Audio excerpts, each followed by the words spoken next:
अस्सलाम वालेकुम, welcome to my channel history TV. तमाम वीडियोस अपडेट के लिए हिस्ट्री टीवी को सब्सक्राइब करें और बेल नोटिफिकेशन बटन को प्रेस करना मत भूलिएगा। आज की इस वीडियो में हम जो कहानी आपको सुनाने जा रहे हैं वो दर हकीकत एक आप बीती है। ये उस वक्त की बात है जब मेरी उम्र तकरीबन 10-11 साल थी।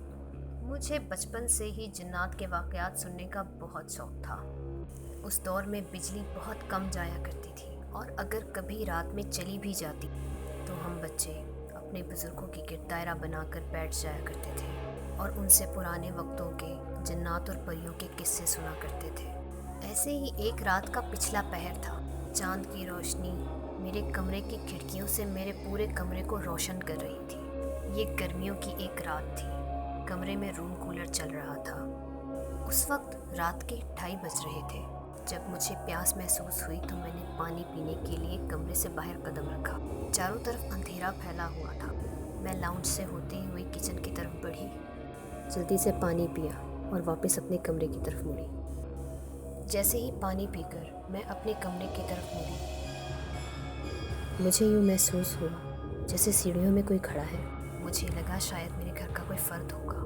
यही सोचकर मैं अपने कमरे में दाखिल हो गई और जाकर बिस्तर पर लेट गई।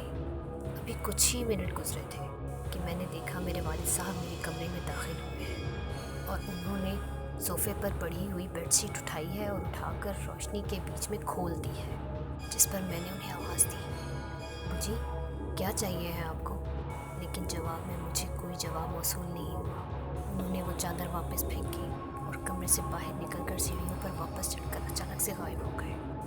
एक लम्हे के लिए मुझे खौफ सा महसूस हुआ और हैरत भी कि आखिर मेरे वालिद साहब कहाँ चले गए हैं। लेकिन उसके बाद मुझे हैरत उस वक्त और भी ज़्यादा महसूस हुई जब मैंने कमरे से बाहर निकलकर सामने अपने वालिद साहब को उनके कमरे में पुरसुकून नींद सोते हुए देखा। उस वक्त मुझे समझ आया कि वो मेरे वालिद साहब नहीं थे, कोई और गैर मरई मखलूक थी। लेकिन आज तक मैं इस बात का जवाब नहीं ढूंढ पाई कि आखिर वो कौन था और उस वक्त मेरे कमरे में क्या लेने आया था।